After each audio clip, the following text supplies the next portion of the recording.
Hello guys, and welcome back to Naija News and Entertainment. It must happen. Pastor Odumeje reveals prophecy on Davido, Adeleke.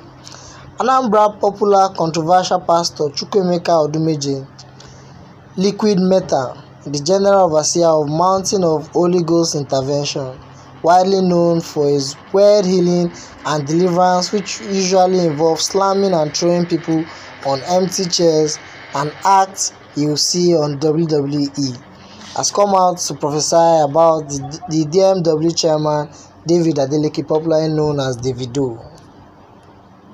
Pastor Odumeje tweeted, "I saw as Davido holding a public office. I don't know when it will happen, but the word of God must happen." David Adeleke is the son of a billionaire, hence the name OBO, Omo Babalo, the son of a rich man. He has been in the entertainment industry for quite a while now. Pastor Odumeje is known for his mode of healing and preaching, including the acts performed in his church.